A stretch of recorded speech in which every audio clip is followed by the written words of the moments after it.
남편은 전화를 끊지 않은 채 말했다. 우리 결혼은 엉망이야. 장인 자산 때문에 붙어 있는 거지. 2년, 많아야 3년이면 떠날 거야. 걘 눈치도 못 채. 그 순간 내 삶은 산채로 장례를 치른 듯했다. 수많은 대화, 웃음, 작은 화해들이 모두 계산된 연극이었다는 사실이 내 폐 속을 짓눌렀다. 서랍 속 사진 속에서 웃고 있던 얼굴은 더 이상 사랑이 아니라 치밀한 계산의 가면이었다. 나는 소리치지도 울지도 않았다. 다만 벽만 바라본 채 숨을 삼켰다. 그의 숨결은 폭음처럼 들렸고 그의 다정한 몸짓은 이제 날카로운 칼날로 변해 있었다. 결혼이라는 이름 아래 쌓였던 시간은 하루아침에 잿더미로 바뀌었고 나는 그 잔해 위에 홀로 서 있었다. 그는 여전히 같은 미소로 나를 안아주고 같은 목소리로 사랑을 속삭였다. 그러나 그 모든 건 단순한 연극이었고 관객은 나뿐이었다. 나는 조용히 기록을 시작했다. 법정용 증거가 아니라 내가 미쳐가는 게 아니라는 증명으로. 그리고 그 기록은 점점 분명한 그림을 드러내고 있었다. 결국 진짜 문제는 그가 날 이용했다는 사실이 아니라 내가 얼마나 오래 속고 살아왔는가였다. 사랑이라 믿었던 시간, 믿음이라 여겼던 순간들, 그 모든 것이 결국 나를 파괴하기 위한 무대였다는 것을 깨닫는 순간 나는 더 이상 같은 사람이 아니었다.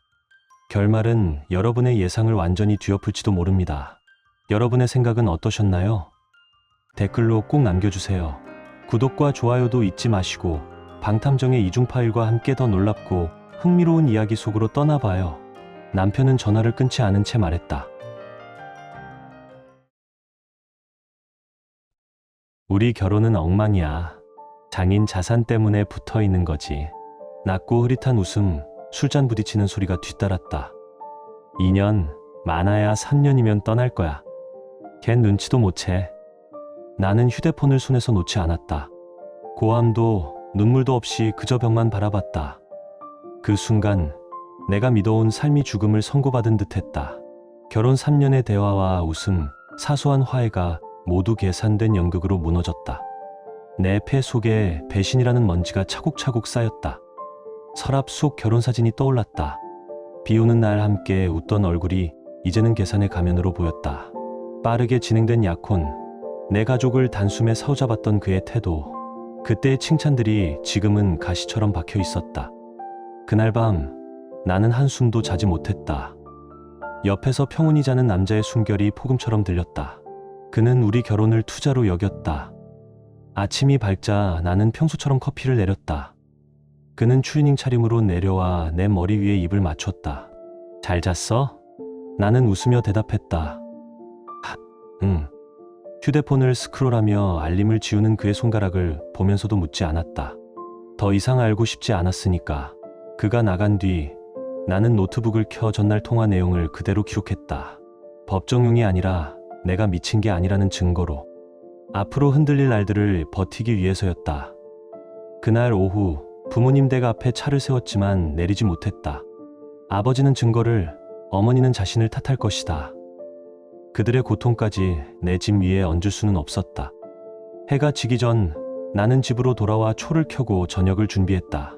그는 익숙한 미소로 들어와 보고 싶었어라며 뺨에 입을 맞췄다. 나는 짧게 웃으며 대답했다. 식탁에서 그는 IR 미팅 성공을 자랑했고 나는 고개를 끄덕이며 질문만 던졌다. 결국 목표는 늘 같았다. 언젠가 아버지에게 손을 뻗는 것. 식사 후 그는 와인을 따르고 벽난로에 불을 지폈다.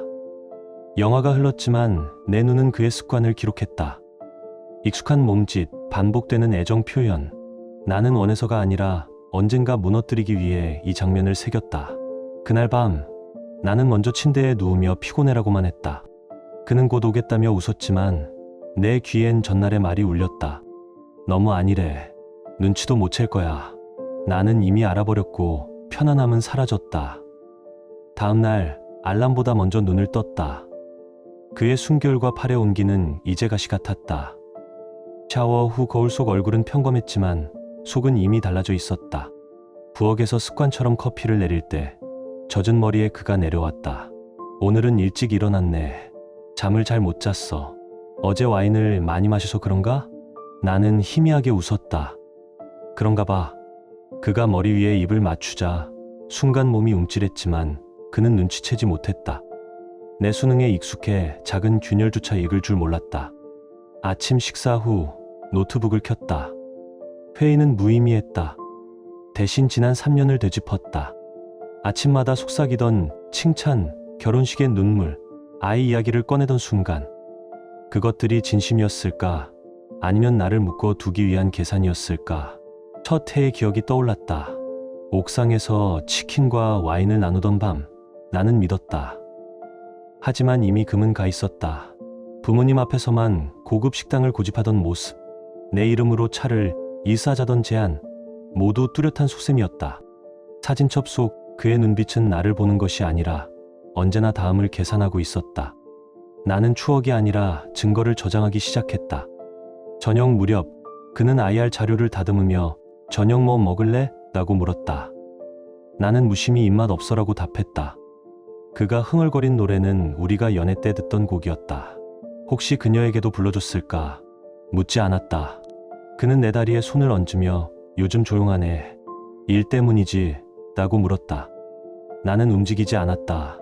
슬픔은 더 이상 눈물이 아니라 맑은 깨달음으로 변해가고 있었다. 그가 하는 모든 행동은 이제 연극 같았다. 나는 관객이 되었고 그는 늘 같은 대본을 읽고 있었다. 사흘째 그의 양치, 커피, 출근 인사까지 똑같았다. 죄책감도 조심스러움도 없었다.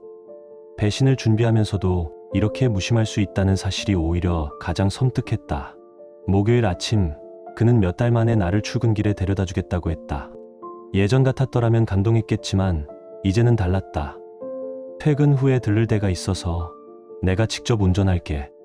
그는 가볍게 웃으며 저녁은 한우 집에서 먹자고 했다. 부모님이 계산했던 단 2번의 자리. 나는 짧게 대답했다. 그래. 회사에 도착했지만 업무는 허공 같았다. 머릿속에는 눈치도 못 챌 거야라는 그의 무심한 목소리만 맴돌았다. 점심시간 동생에게 전화를 걸었다. 형부는 잘 지내? 라는 물음에 잠시 침묵하다가 응, 늘 똑같아라고 답했다. 그 말이 가시처럼 남았다. 내 세상은 무너졌는데 그의 세상은 단 한치도 흔들리지 않았으니까. 저녁 한우집에서 그는 내 의견도 묻지 않고 와인을 주문했다. 앞으로 5년은 어떤 모습일까? 그의 말투는 준비된 연설 같았다. 투자, 파트너십, 그리고 내 가문의 네트워크. 나는 그의 얼굴에 비어있는 웃음을 보며 더 이상 속지 않으리라 다짐했다. 그날 밤 그는 고요히 잠들었지만 나는 새벽까지 깨어 있었다. 같은 침대를 쓰고 같은 미래를 이야기하면서도 그는 이미 떠날 계산을 하고 있었다. 다음 날 나는 결심했다. 엿보지도 뒤지지도 않고 그를 있는 그대로 보겠다고. 그가 사랑해라고 말했을 때 그 시선은 내게 닿지 않고 허공을 스쳤다. 점심 무렵 도착한 메시지. 예쁜 당신 생각나서. 어제도 그제도 똑같은 시간 똑같은 문장이었다. 저녁 그는 또다시 마트 꽃다발을 들고 들어왔다. 꽃이 예뻐서 내 생각났어. 저번 달과 똑같은 꽃, 똑같은 타이밍, 똑같은 멘트. 애정이 아니라 관리였다. 남은 음식을 데워 먹으며 내 하루를 묻더니 곧 자기 이야기로 화제를 돌렸다. 늘 그랬다. 내가 사랑이라 착각했던 건 오래된 루틴일 뿐이었다.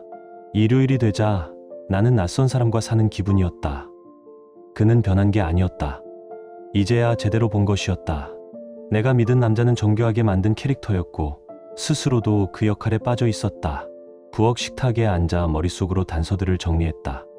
부모님 앞에서만 고급 식당을 고집했던 이유, 학자금 대출 이야기를 피하던 태도, 아버지 인맥을 전제로 한 사업 아이디어, 결혼 6개월 만에 공동 통장을 만들자던 집착. 사소했지만 치명적이었다. 나는 악당이 아니라 결혼을 투자 전략으로 여긴 사람과 살고 있었다. 그에게 배신은 죄가 아니라 단순히 영리한 선택이었다. 월요일 아침 그는 태연히 이마에 입을 맞추며 말했다. 너무 무리하지 마. 나는 현관에서 그가 아무렇지 않게 떠나는 모습을 지켜봤다. 그는 여전히 연극이 들통났다는 사실조차 모른 채였다. 그날부터 나는 기록을 시작했다. 법정용 증거가 아니라 내가 미쳐가는 게 아니라는 걸 스스로 증명하기 위해. 화요일 12시 47분 똑같은 예쁜 당신 생각나서 메시지. 공동 카드로 결제된 온라인 컨설팅 비용. 아버지가 언급했던 식당 예약. 작은 조각들이 모여 하나의 그림이 되어 갔다. 그는 친구들 앞에서 늘 계산을 맡았지만 결제는 언제나 공동카드였다. 예산 이야기가 나오면 얼버무렸고 내가 지출을 줄이자고 하면 곧장 화제를 돌렸다. 수요일, 나는 그의 균열을 보았다. 겉으로는 태연했지만 안쪽에서는 얕은 공포가 흔들리고 있었다. 평일에 일찍 들어오는 법이 없던 그가 갑자기 집에 와서 말했다. 오늘은 그냥 너랑 같이 있고 싶어서. 나는 예의만 지켰다. 따뜻하지 않았다. 그가 곧 물었다. 요즘 좀 달라. 일 때문이야? 우리 때문이야? 주로 일 때문이지. 거짓은 아니었다. 새로 달라진 게 있는 게 아니었다. 그는 처음부터 그랬고 나는 이제야 제대로 보고 있었을 뿐이다. 그날 밤 나는 미묘한 말을 흘렸다. 아버지가 요즘 사업 구조를 조금 바꾸고 계셔. 자세히는 말하지 않았다. 그는 술잔을 내려놓으며 물었다. 무슨 문제라도 있어? 아니, 그냥 조심하는 거지. 그의 눈빛에 스친 불안은 곧 숨겨졌다. 역시 10걸음 앞을 내다보시네. 나는 웃으며 답했다. 그건 우리 집안의 습관이니까. 다음 날 그는 갑작스럽게 주말 여행을 제안했다.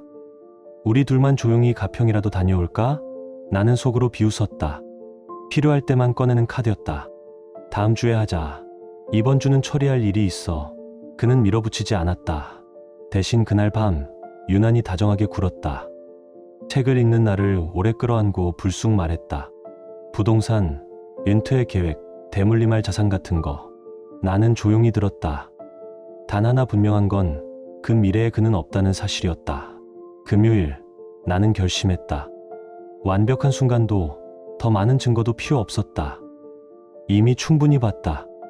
이제는 조용히 전략적으로 거리를 둘 차례였다. 나는 내 계좌부터 정리했다. 대학 시절부터 손대지 않았던 개인 적금, 은행 지점장과 약속을 잡아 내 이름으로만 된 새 계좌를 열었다. 그와 연결될 흔적은 남기지 않았다. 적당한 금액을 옮겼다. 눈치채지 못할 만큼, 그러나 시작하기엔 충분한 액수였다. 주말, 나는 부모님 댁에 들렀다. 겉으로는 세무 서류 정리를 돕는 명목이었지만 속마음은 달랐다. 가업을 지키는 장치, 자산을 관리하는 방식, 사람을 검증하는 법을 은근히 물었다. 아버지는 식탁 건너편에서 나를 똑바로 바라보며 물었다. 무슨 일 있니? 나는 고개를 저었다. 아니에요. 그냥 조심하려고요. 아버지는 더 묻지 않았다. 준비되면 내가 먼저 말하리라는 걸 알았기 때문이다. 그 여백이 고마웠다. 토요일 밤 그는 무심한 척 사업 이야기를 꺼냈다. 우리 같이 뭔가 시작해볼까? 성도 있고 인맥도 있잖아. 컨셉만 정하면 돼. 어떤 컨셉? 요즘은 헬스케어, 라이프 스타일이 대세야. 팀만 잘 꾸리면 내 아버지가 아는 분 중에. 나는 끊지 않고 끝까지 지켜봤다. 고개를 끄덕이지도 반박하지도 않았다. 그 순간 남편이 아니라 계산기를 든 사기꾼의 얼굴이 보였다. 이마에 땀이 맺히기 시작했다. 작은 균열은 더 선명해졌다. 대화 중에도 휴대폰을 자주 확인했고 내 눈치를 살피는 시선이 늘어났다. 한때 흔들림 없던 그의 자신감은 금이 간 도자기처럼 갈라지고 있었다. 일요일 아침 나는 무심히 티스푼을 저으며 말했다. 요즘 아버지가 자산 관리를 좀 더 엄격하게 하셔. 그는 곧장 물었다. 심각한 거야? 아니, 그냥 관리 차원이지. 그는 천천히 고개를 끄덕였지만 끝내 커피잔을 입에 대지 못했다. 잠시 후 내가 동생 전화를 받겠다며 자리를 비우자 부엌에서 삐걱거리는 마루 소리가 났다. 그가 서성이고 있었다. 그날 저녁 그는 유난히 상냥했다. 저녁을 직접 차려주고 초를 켜고 여행 이야기를 꺼냈다. 우리 그냥 산속으로 도망가서 쉬자. 전파도 안 잡히는 데서 공기 맑고 조용한 데면 되지. 나는 짧게 대답했다. 그는 안도 한 듯 웃었지만 그 웃음은 가장자리가 이미 무너져 있었다. 월요일 아침 나는 검색을 시작했다. 재무 컨설턴트, 자산보호, 분리 절차. 정보가 곧 방패였다. 검색창엔 창고, 임대, 재산분리 관리 방법 같은 단어들이 줄줄이 남았다. 그날 오후 그는 고객 미팅에 갔다며 집을 비웠다. 나는 집안을 다른 눈으로 걸었다. 그의 노트북은 언제나 화면이 보이지 않게 돌려져 있었고 식사 자리마다 휴대폰은 늘 엎어져 있었다. 책상 위엔 처음 보는 명함들이 쌓여 있었다. 저녁 그는 신경질적인 얼굴로 돌아왔다. 미팅이 잘 안 됐어. 설명은 하지 않았다. 식탁에서 그는 또 새로운 아이디어를 내놨다. 부부 재테크 앱 어때? 사람들은 유산 있는 집안을 신뢰하잖아. 우리가 함께 자산을 키운다는 이미지를 주면 분명히 먹힐 거야. 그는 늘 우리 팀이라는 단어를 입에 올렸다. 하지만 그 우리 속에는 언제나 내 가문의 돈만 들어 있었다. 화요일, 나는 작은 변화를 했다. 내 개인 계좌의 인터넷 뱅킹 비밀번호를 바꾼 것이다. 애초에 그가 접근할 수 없는 계좌였지만 보이지 않는 선을 그어두고 싶었다. 그날 저녁 그는 특별한 예약을 했다고 했다. 평범한 화요일과는 어울리지 않는 고급 레스토랑이었다. 도착하자 직원이 반갑게 인사를 했는데 그의 얼굴을 보고 잠시 머뭇거렸다. 익숙해서인지 낯설어서인지 알 수 없는 표정이었다. 저녁 내내 그는 평소보다 훨씬 활발했다. 기회, 미래, 오래가는 무언가를 만들자며 목소리에 힘을 주었다. 그러나 그 열정 밑바닥엔 조급함이 깔려 있었다. 요즘 생각을 했어. 우리 재정적인 미래를 더 구체적으로 계획해야 하지 않을까? 아버님하고도 투자 얘기를 나눠보면 좋을 것 같아. 결국 이유는 뻔했다. 비싼 식사, 촛불, 갑작스러운 낭만, 모두 한 방향을 가리키고 있었다. 조금 막연한데? 내가 짧게 답했다. 그는 어색하게 웃으며 말했다. 아직 구체적으로 정리 중이야. 수요일, 나는 야근이라 거짓말을 하고 차로 2시간 동안 도로를 돌았다. 카페 한 구석에 앉아 머릿속으로 목록을 정리했다. 증거를 모으려는 게 아니었다. 내가 아는 것, 의심하는 것, 확인해야 할 것을 차례로 세우는 작업이었다. 집에 돌아오자 그는 기다리고 있었다. 괜찮아? 집안일, 일, 우리 뭐 문제 있어? 괜찮아. 그냥 바빠서. 문제 있으면 말해줄 거지? 나는 그의 눈을 똑바로 보며 대답했다. 그럼. 그 순간 처음으로 뻔한 거짓말을 했다. 놀라울 만큼 쉽게. 목요일 아침 그는 눈에 띄게 불안정했다. 커피를 내리고도 입에 대지 않았고 말을 시작하다가 중간에 끊기곤 했다. 우리 사이에 뭔가 이상한 기운 느껴지지 않아? 글쎄, 왜? 그냥 뭔가 달라진 것 같아서. 나는 새해를 함께한 그 남자를 똑바로 바라봤다. 결혼식에서 울던 얼굴, 할머니 장례식 때 내 손을 꼭 잡아주던 손길, 그리고 처음부터 유효기간을 계산했던 인간. 스트레스 받아서 그런 걸 거야. 그럴지도. 그러나 우리 둘 다 알고 있었다. 이건 스트레스가 아니라 카드로 쌓아 올린 집이 흔들리기 시작한 소리였다. 금요일 아침 그의 균열은 더 뚜렷했다. 주방 서랍을 2번이나 열었다 닫았고 늘 같은 자리에 있던 충전기를 찾지 못한 척 물었다. 커피 가루를 쏟아놓고도 치우지 않은 채 멍하니 바라보다가 그냥 걸어나갔다. 나는 그의 흐트러진 기운에 휘둘리지 않았다. 목소리는 중립을 유지했고 손동작은 의도적으로 차분했다. 오늘 일정 있어? 몇 군데 미팅 잡혔는데 아직 확정은 아니야. 확정. 그 단어가 내 귀에 걸렸다. 그가 집을 나가자 나는 현관에 서서 오래 서 있었다. 아직 아무것도 구체적으로 손에 쥔 건 없었다. 단지 몇 마디 애매한 말, 달라진 태도뿐이었다. 그런데도 그는 이미 무너지고 있었다. 그날 오후 나는 개인 계좌에서 현금 20만 원을 뺐다. 급해서가 아니라 내 지갑에 직접 넣어두고 싶었다. 공유할 수 없는 나만의 영역, 건드릴 수 없는 선이 존재한다는 걸 스스로 확인하고 싶었다. 저녁 그는 마트 꽃다발과 편의점 와인을 들고 들어왔다. 이번 주 힘들었을 텐데 기분 좀 풀라고. 나는 고맙다 말하고 꽃을 꽃병에 꽂았으며 와인을 따라 주었다. 거실에서 그는 눈빛을 반짝이며 새로운 기회를 이야기했다. 아버님 아는 분을 통해 연락처를 받았어. 우연히 알게 됐는데 얘길 들어보자고 하더라. 그래서 이제 관심 있다 해. 다음 주에 커피 미팅 잡자고. 아버지 성함을 그렇게 가볍게 언급해도 괜찮을까? 또다시 대본. 가볍게 던지면 착취처럼 들리지 않을 거라는 계산된 연출. 상황에 따라 다르겠지. 내가 답하자 그는 미소를 지었다. 맞아. 똑똑하게 해야지. 와인을 들이키는 그의 손이 다시 안정돼 있었다. 아침의 흔들림은 사라졌고 연극은 재개됐다. 그는 다시 통제권을 쥔 듯 행동했지만 나는 이미 균열을 보았다. 그 상처가 잊히지 않게 마음 깊숙이 각인해 두었다. 토요일 아침 그는 브런치를 제안했다. 나는 동의했다. 가라앉는 배 위에서 그가 얼마나 매력을 짜내려 애쓰는지 직접 보고 싶었다. 카페에서 그는 환하게 웃으며 적당히 자신만만한 표정으로 서버에게 농담을 건넸다.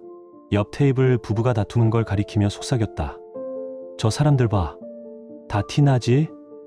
늘 남의 긴장은 잘 보면서 정작 자신의 균열은 보지 못하는 사람이었다. 커피잔을 기울이던 그는 몸을 숙이며 말했다. 우리 새 투자용 공동통장 하나 만들면 어때? 생활비랑 분리해서 더 깔끔하게. 나는 고개를 갸웃했다. 왜? 겹치지 않으니까. 투명해지고 전략적으로 움직일 수 있잖아. 투명성이라 말했지만 그건 미끼였다. 지금 것도 괜찮잖아? 괜찮지. 근데 이제는 더 전략적이어야 할 때라서. 그가 쓰는 단어는 하나같이 매뉴얼에서 꺼낸 것 같았다. 전략, 관리, 기회. 그날 밤 나는 내 전략을 시작했다. 세무 서류, 대출 기록, 공동 계좌 내역을 모두 백업했다. 그의 기기를 건드릴 필요는 없었다. 그가 이미 자발적으로 남겨둔 기록만으로 충분했다. 일요일, 그는 다시 불안해 보였다. 드라이브를 가자 묻는 그에게 나는 고개를 저었다. 그는 집안을 서성이며 괜히 치우는 신용을 했다. 10분마다 휴대폰을 확인했고 부모님 소식을 3번이나 물었다.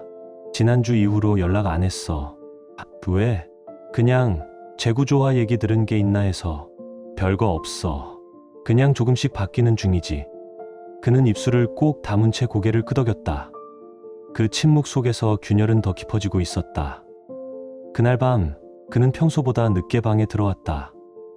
나는 눈을 감고 잠든 척했다. 문턱에 서 있던 그는 한참을 망설이다가 침대의 모서리에 앉았다. 뭔가 말하려는 듯 입술이 움직였지만 끝내 아무 말도 하지 않은 채 다시 일어났다. 나는 눈을 감은 채 속으로 1분을 세웠다. 거짓말이 더 이상 통하지 않을 때 무너지는 소리는 고함이 아니라 고요였다. 월요일, 그의 불안은 더 노골적으로 드러났다. 낮 동안 평소보다 많은 문자가 도착했다. 달콤하지도 유혹적이지도 않았다. 그저 과잉된 관심. 뭐 해? 생각나서. 필요한 거 있으면 말해. 나는 필요할 때만 짧게 답했다. 이모티콘도 없었다. 차갑게 대하려 한 게 아니라 더 이상 맞춰줄 이유가 사라졌기 때문이었다. 3번째 메시지에는 음성 메모가 있었다. 오늘 왜 이렇게 조용해? 괜찮은 거지? 목소리는 낮고 조심스러웠다. 소나귀에서 무언가 빠져나가고 있다고 느낄 때의 톤이었다. 그날 저녁 그는 내 사무실 로비에 나타났다. 손에는 커피와 과자 봉투가 들려 있었다. 잠깐 쉬면 좋을 것 같아서. 겉으로는 태연한 척했지만 눈빛은 내 표정을 샅샅이 읽어내려 했다. 무슨 일 있어? 아니, 그냥 보고 싶어서. 나는 억지로 미소를 지었다. 고마워. 돌아가기 전 그는 입을 맞췄다. 뺨도 이마도 아니었다. 의도적으로 입술이었다. 직원들이 보게 하려는 듯 증인을 남기려는 제스처였다. 집에서는 또 저녁을 차렸다. 3일 연속이었다. 몇 년 전 비 오는 밤 함께 먹었던 파스타를 재현하며 말했다. 기억나지? 그때 마늘을 너무 많이 넣었잖아. 나는 웃으며 맞아 하고 대답했다. 그는 따라 웃었지만 얼굴 가장자리는 이미 무너져 있었다. 식사 후 그는 며칠간 둘만 여행 가자고 했다. 계속 조용한 곳이라는 말만 반복했다. 마치 그 단어 자체가 답이라도 되는 것처럼. 나는 생각해 볼게라고 짧게 말하고 2층으로 올라갔다. 복도 거울에 비친 그의 모습이 스쳤다. 싱크대 앞에서 접시를 닦으며 불필요하게 힘을 주고 있었다. 수요일, 꽃이 다시 도착했다. 이번에는 내 사무실로 배달된 대형 꽃다발이었다. 메모에는 이렇게 적혀 있었다. 너는 세상을 받을 자격이 있어. 동료는 내게 미소를 지으며 말했다. 정말 노력 많이 하시네요. 나는 말없이 고개만 끄덕였다. 다음 날 아침 그는 뜬금없이 제안했다. 오늘 부동산 매물 좀 보러 갈까? 지금 당장 이사하려는 건 아니고 그냥 꿈을 꿔보자는 거지. 왜? 그는 잠시 머뭇거리더니 애써 자연스럽게 말했다. 앞을 보는 게 좋잖아. 비전이 있어야 하니까. 나는 그 속내를 알 수 있었다. 미래를 이야기하는 척하면서도 결국 대화를 자기 중심으로 끌어가려는 술수였다. 목요일 밤 나는 새로운 시험을 걸었다. 휴대폰을 스크롤하다가 무심히 내뱉었다. 요즘 우리 집이 투자를 좀 줄이는 것 같아. 아버지도 예전보다 말을 아끼시고 그는 곧장 반응하지 않았다. 그러나 그날 밤 늦게 복도에서 들려오는 낮은 통화 소리를 들었다. 단어는 명확하지 않았지만 목소리는 조급하고 날카로웠다. 금요일 아침 그는 오랜만에 침대 옆으로 아침상을 들고 왔다. 결혼 첫 해 이후 처음이었다. 내가 숟가락을 들기 전까지 그는 옆에 앉아 나를 바라봤다. 생각해봤는데 우리 대화를 좀 더 해야 할 것 같아. 요즘 서로 멀어진 것 같아. 어떤 대화? 우리, 미래, 관계 어떻게 지내고 있는지. 우린 잘 지내는 걸까? 그는 침을 삼키며 말했다.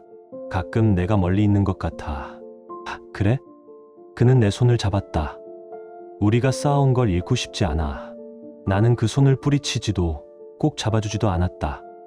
그가 무슨 말을 하든 이미 되돌릴 수 있는 문제는 아니었기 때문이다. 그가 원한 건 위로였지만 내가 원한 건 그의 붕괴를 지켜보는 일이었다. 그날 밤 그는 울었다. 휴대폰 화면을 스크롤하던 손끝에 소리 없는 눈물이 떨어졌다. 나는 묻지 않았다. 위로하지도 않았다. 그 역시 설명하지 않았다. 그저 눈물을 훔치고 아무 일 없다는 듯 다시 화면을 내려다봤다. 그 순간 그는 알았다. 내가 보고 있다는 것을. 토요일 아침 내 노트는 거에 가득 차 있었다. 날짜, 행동, 모순들. 하나하나 쌓인 기록이 안개를 걷어내듯 전부를 드러내고 있었다. 나는 더 이상 오래 버틸 수 없다는 걸 깨달았다. 그는 또다시 아침을 차려냈다. 음식은 지나치게 많았고 질문은 불필요하게 이어졌다. 산책 갈래? 다음 주말에 여행 예약할까? 어머니랑 통화는 했어? 아니. 왜? 그냥 궁금해서. 요즘 부모님이랑 조용하길래. 나는 대답하지 않았다. 조용했던 건 부모님과 멀어진 게 아니라 내가 준비하고 있었기 때문이었다. 그날 오후 나는 부모님께 전화를 걸었다. 중요한 얘기가 있어요. 부엌 식탁 위에는 이미 따뜻한 찻잔이 놓여 있었고 부모님은 말없이 나를 기다리고 계셨다.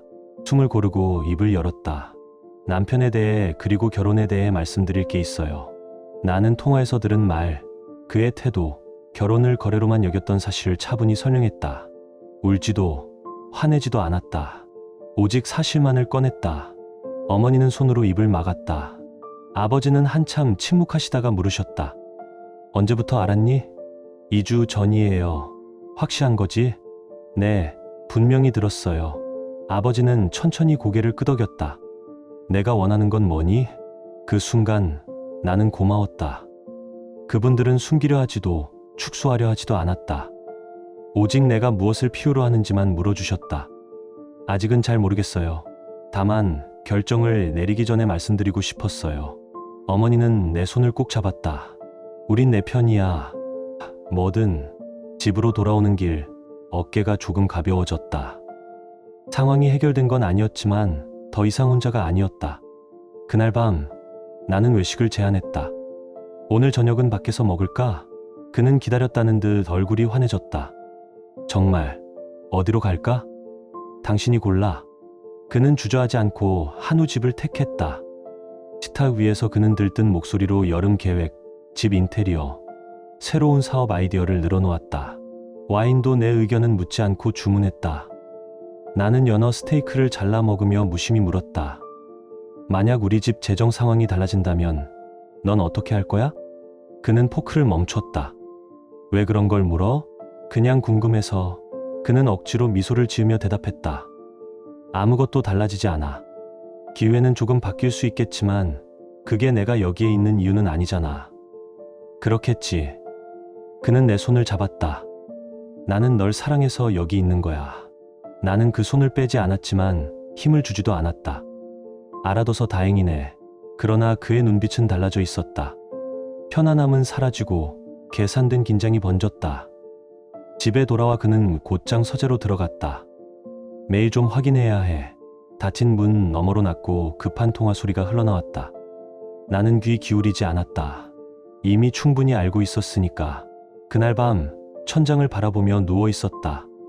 저녁 식사에서 그의 표정이 어떻게 변했는지, 재정 이야기를 꺼내자 제일 먼저 떠올린 게 가족의 안위가 아니라 기회였던 것을 곱씹었다. 그리고 처음 이 모든 걸 시작하게 만든 그 통화가 떠올랐다. 결혼은 지옥이야. 그래도 장인 돈이 있으니까 버티는 거지. 비웃듯 섞인 웃음소리. 내가 아무것도 모른다고 단정하던 오만한 어조. 그제야 질문을 바꿔야 한다는 걸 깨달았다. 용서할 수 있느냐가 아니라 이제 더 이상 모른 척하고 살 수 있느냐였다. 답은 명확했다. 없다. 일요일 오후 내 안에서 결심은 완전히 뿌리내렸다. 울분도 눈물도 없었다. 차갑고 고요한 명료함만이 남았다. 더 이상 끝까지 연기할 이유는 사라졌다. 그는 닭고기를 재우고 허브를 다지며 저녁을 준비했다. 양초를 켜고 부모님이 올 때만 꺼내던 와인잔을 식탁 위에 올렸다. 오늘따라 더 예쁘다. 고마워. 식탁 위에는 웃음소리도 소소한 대화도 흘렀다. 그는 새 출발을 위한 건배를 제안했지만 나는 잔을 들었을 뿐 끝내 입에 대지 않았다. 그가 접시를 들고 일어서려는 순간 나는 입을 열었다. 그날 통화 얘기 좀 하자. 순간 그의 어깨가 굳었다. 싱크대 모서리를 잡은 손이 멈췄다. 천천히 돌아서며 표정을 지운 그는 낮게 물었다. 무슨 통화? 내가 전화를 끊지 않았던 그날 다 들었어. 입술이 떨리다 다쳤다. 그건 오해야. 결혼이 지옥 같다고 했잖아. 장인 돈 때문에 버티는 거라고도 했고 그냥 화풀이였어. 남자들이 가끔 허튼 소리 하는 거 있잖아. 날 눈치 없는 바보라고도 했지. 그는 이를 악물었다. 농담이었어. 못된 농담. 곧 떠날 거다. 절대 눈치 못 챌 거다라고도 했잖아. 길고 무거운 침묵이 이어졌다. 그는 천천히 자리에 앉아 몸을 기울였다. 실수였어. 내 집안 도움에 기대온 건 사실이야. 하지만 사랑은 진심이었어. 나는 그의 얼굴을 똑바로 바라봤다. 처음 만났을 때 아버지에 대해 언제 물었는지 기억해? 그의 눈이 흔들렸다. 그게 왜 중요한데? 첫 만남, 두 번째 만남, 언제였더라? 정확히 기억은 안 나. 커피 마시던 두 번째 만남이었어. 부모님이 뭐 하시냐고 물었지. 그때부터 유난히 관심이 많았어. 그건 누구나 할 수 있는 질문이야. 세 번째 만남 전엔 이미 아버지 기사까지 찾아봤더라. 그냥 스쳐본 게 아니라 일부러 찾은 거였지. 그의 얼굴이 붉게 달아올랐다. 난 그냥 내 삶에 관심이 있었던 거야. 연애하면 원래 그런 거잖아. 나는 조용히 웃었다. 정말 그럴까? 그가 벌떡 일어섰다. 너 지금 모든 걸 왜곡하고 있어. 내가 계산만 한 것처럼 몰아가잖아. 그럼 설명해봐. 그 패턴을. 패턴. 부모님과 함께 있을 땐 꼭 비싼 식당만 고른 거. 우리 돈으로 예산 얘기만 나오면 입 닫은 거. 내 사업 부상은 늘 아버지 인맥을 전제로 했던 거. 그건 그냥 현실적인 선택이었어. 누구에게 현실적이었는데? 그는 두 손으로 머리를 쓸어내리며 한숨을 내쉬었다. 너무한다. 평범한 부부의 일들을 전부 음흉하게 포장하는 거잖아. 평범? 그래, 평범. 부부는 서로의 강점을 활용하는 거야. 각자 가진 걸 합쳐 더 크게 만드는 거라고. 나는 고개를 기울였다. 그럼 내가 가진 건 뭐였지? 그는 잠깐 멈췄다. 너는 너의 지혜, 너의 따뜻함, 그리고 우리 집 돈, 그건 아니야. 아니, 그게 내가 가장 먼저 떠올린 거였지. 그는 힘없이 의자에 주저앉았다. 얼굴에는 깊은 피로가 번졌다. 어떻게 널 설득해야 할지 모르겠다. 나는 조용히 고개를 저었다. 설득할 수 없어. 왜냐하면 내가 정말로 생각한 걸 이미 내 입으로 들었으니까. 길고 무거운 침묵이 흘렀다. 마침내 그가 낮게 물었다. 그럼 이제 어떻게 되는 거지? 당분간은 다른 데서 지내. 얼마나? 아직 몰라. 그는 이미 알고 있었다는 듯 천천히 고개를 끄덕였다. 그럼 우리 사이는? 없어. 이제 끝이야. 촛불이 흔들리는 식탁 너머 그는 차갑게 식어버린 저녁을 앞에 두고 중얼거렸다. 널 상처 주려던 건 아니었어. 알아. 넌 단지 들키고 싶지 않았던 거겠지. 나는 의자에서 일어나 방으로 향했다. 부엌에서는 접시가 부딪히는 소리가 났다. 애써 꾸민 만찬을 혼자 치우는 남자의 쓸쓸한 소리. 사과는 없었다. 단지 들킨 것에 대한 후회만 있었다. 다음 날 아침, 그는 배낭 하나와 노트북만 챙겨 문 앞에 섰다. 잠깐만 공간을 주는 거야. 영원히는 아니야. 나는 대답하지 않았다. 문이 닫히자 조용히 잠금쇠를 걸었다. 그날 오후 2통의 메시지가 왔다. 미안해. 아직도 널 사랑해. 나는 답하지 않았다. 저녁이 되자 메시지는 길어졌다. 말로 설명할 기회를 줘. 직접 보면 다르게 말할 수 있어. 이렇게 날 밀어내는 건 불공평해. 분노라기보다 잃어가는 걸 붙잡으려는 몸부림 같았다. 다음 날 흰 장미 꽃다발이 배달됐다. 쪽지에는 아직 우리에게 희망이 있어. 그 꽃은 곧장 쓰레기통에 들어갔다. 그 후 그는 전화를 걸기 시작했다. 나는 차단하지 않았다. 그가 남기는 부재중 음성을 끝까지 듣고 싶었기 때문이다. 음성 메시지는 쌓여갔다. 잠이 안 와. 우리가 함께한 순간만 떠올라. 실수했어. 하지만 고치면 돼. 뭐든 할게. 목요일, 우편함에는 내 장짜리 편지가 있었다. 삐뚤빼뚤한 글씨로 그는 썼다. 자신이 길을 잃었었다고. 내 야망과 강단에 끌렸지만 동시에 위축됐다고. 가족 앞에서 늘 작아졌다고. 돈 이야기는 마지막 문단에서야 등장했다. 아마 내 가족에게 너무 의지했을지도 몰라. 하지만 그렇다고 널 덜 사랑한 건 아니야. 그것이 그의 최대 고백이었다. 거짓과 계산은 끝내 인정하지 않았다. 배신보다는 이해받지 못한 자신을 강조했다. 마지막 문장은 이랬다. 나를 믿게 해줘. 내가 진짜 어떤 사람인지 보여줄 기회를 줘. 나는 편지를 접어 서랍 깊숙이 넣어 두었다. 이미 충분히 알고 있었다. 그가 어떤 사람인지. 그리고 이제 어떤 연극도 내 마음을 바꿀 수 없다는 걸. 금요일, 그는 어머니께까지 전화를 걸었다. 어머니는 짧게 문자만 보냈다. 그가 연락했지만 대꾸하지 않았어. 그날 밤 또 한 통의 음성 메시지가 왔다. 강릉 기억나? 포구에 갇혀 작은 모텔에서 묵었잖아. 내가 추워서 내가 재킷을 벗어줬고 내 어깨에 기대 잠들었지. 그건 연기가 아니었어. 그 순간만큼은 진짜였어. 목소리는 떨렸고 훌쩍거림이 섞여 있었다. 마지막으로 그는 속삭였다. 제발 이게 끝은 아니라고 해줘. 하지만 이미 끝이었다. 그가 붙잡는 기억, 순간의 다정함이 모두 거짓은 아니었기에 더 아팠다. 진심이 섞여 있었음에도 끝까지 머물 의도는 돈에 달려 있었으니까. 일요일, 그의 문자는 달라져 있었다. 넌 지금 큰 실수를 하고 있어. 우리 사이에 진짜가 있었잖아. 조금 엉망이었어도. 그리고 마지막엔 이렇게 적혀 있었다. 화만 가라앉으면 후회하게 될 거야. 드디어 그는 후회에서 비난으로 태도를 바꿨다. 나는 답하지 않았다. 그 메시지들을 그대로 변호사에게 전달했다. 절차는 이미 시작되고 있었다. 조용히, 치밀하게, 법적으로. 아버지는 서류를 검토한 뒤 단 한 줄을 보내왔다. 내가 담담히 잘 해내고 있어서 자랑스럽다. 화요일, 그는 내 사무실까지 찾아왔다. 그러나 나는 얼굴을 보지 않았다. 회의 중이라고 전해주세요. 그를 다시 확인할 필요는 없었다. 이미 충분히 봤으니까. 수요일, 법원 집행관이 서류를 전달했다. 드라마 같은 장면은 없었다. 무표정한 직원이 봉투를 내밀었을 뿐. 그 안에는 내 이름과 그의 이름이 나란히 적혀 있었다. 그날 밤 그는 아무 연락도 하지 않았다. 처음으로 진짜 침묵이었다. 계산된 연극이 아니라 완전히 물러서는 침묵. 목요일 아침 변호사에게서 전화가 왔다. 그쪽도 변호사를 선임했대요. 공격적이진 않지만 조정을 원한다고 합니다. 공정하게 나누고 싶다는 입장이라네요.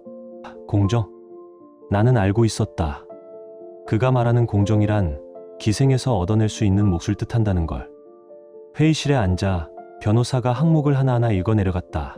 공동계좌, 공동재산, 생활비 사용 내역, 사랑도, 화해도, 재건도 없었다. 오직 숫자뿐이었다.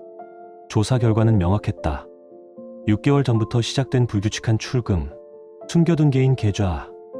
소액에서 시작해 점점 커져가는 금액. 존재하지 않는 컨설팅 회사 명목의 송금. 그리고 어떤 여자 이름으로 연결된 계좌. 변호사는 서류를 넘기며 눈을 좁혔다. 대학 시절 여자친구네요. 최근 실직 상태.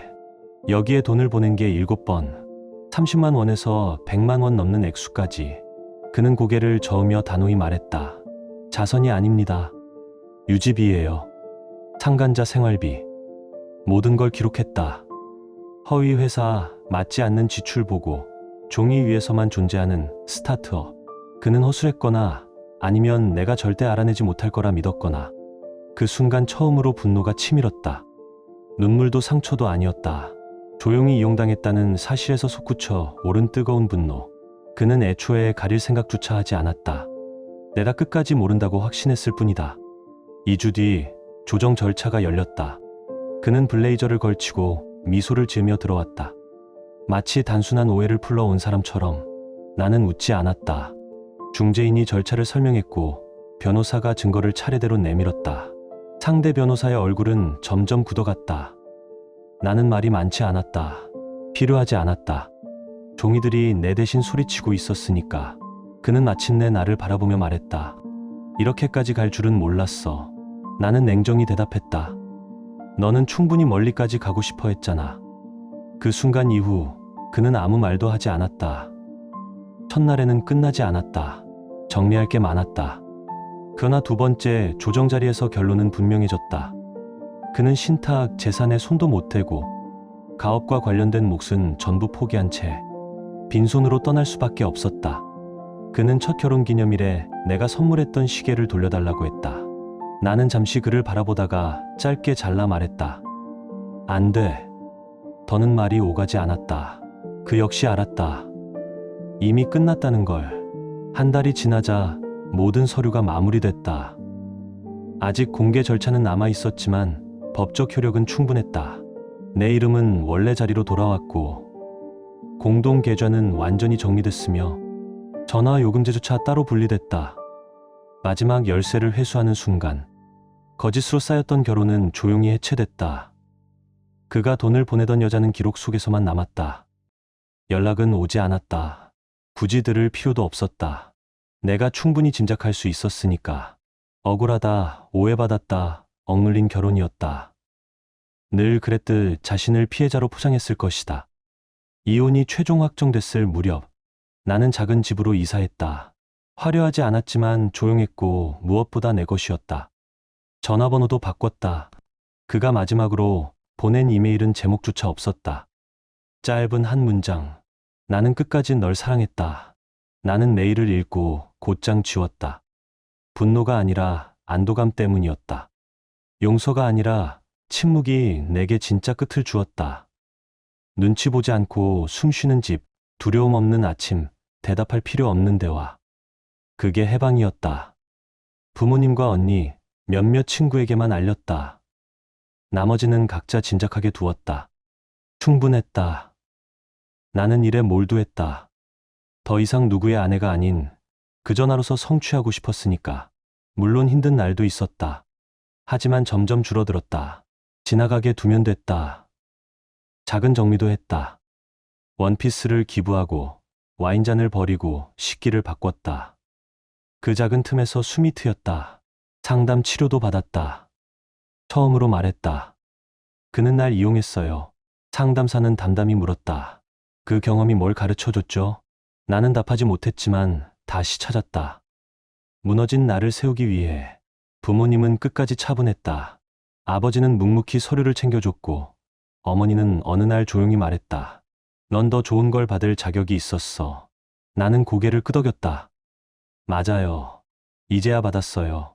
그는 다른 도시로 떠났다.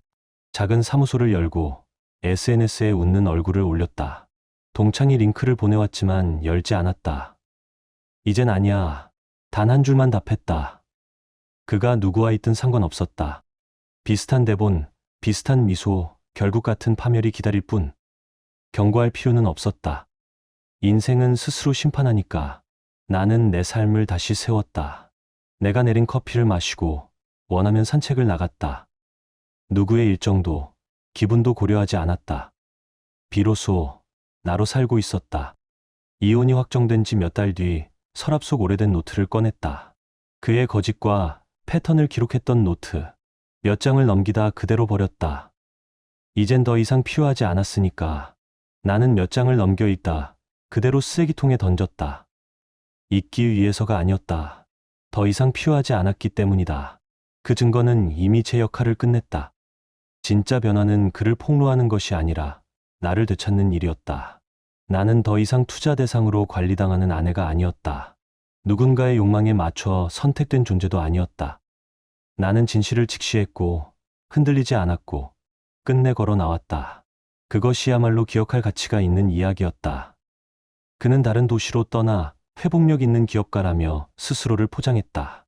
SNS에는 실패와 제도약을 말하는 멘트들이 넘쳤지만 끝내 인정은 없었다. 여전히 꾸며낸 언어로 보이지 않는 관객에게 박수를 구걸할 뿐이었다. 대학 시절 여자, 그녀는 내게 연락하지 않았다. 그가 여전히 곁에 있는지는 알 수 없다. 다만 그녀에게 흘러간 돈 역시 그의 계획의 일부였고 드러나는 순간 함께 무너졌다. 부모님은 여전히 곁에 있다. 조용히, 신중히, 그러나 단단하게. 이제 내가 스스로 설 수 있다는 걸 알기에 거리를 지키며 묵묵히 나를 바라봐 준다. 그리고 나는 자유로웠다. 흠 없는 건 아니었다. 상처가 모두 아문 것도 아니었다. 그러나 온전했다. 누구의 눈치를 보며 버티지 않았고 다른 사람의 기분에 맞춰 목소리를 낮추지도 않았다. 연극을 하지 않았다. 나는 그저 살아있었다. 그것만으로 충분했다. 그날 밤 창밖 한강 위로 바람이 스쳤다. 얼어붙었던 강물 위에 작은 파문이 번졌다. 마치 오래 묶여있던 결박이 풀리듯. 나는 창문을 닫고 등을 기대어 앉았다. 다음 계절은 반드시 더 밝을 거라 믿으면서. 지금 당신의 마음은 어떤가요? 이 이야기를 따라오며 떠오른 감정이나 생각이 있다면 댓글로 남겨주세요. 사랑과 배신, 그리고 복수. 차갑게 끝맺은 이 짧은 이야기 속에서 혹시 잊고 있던 감정을 떠올리셨나요? 좋아요와 구독, 그리고 공유는 이런 이야기가 더 많은 사람들의 하루에 조용히 스며들 수 있는 힘이 됩니다. 끝까지 함께 해주셔서 감사합니다. 오늘 당신의 하루에도 조용한 평안과 따뜻한 용기가 함께하길 바랍니다.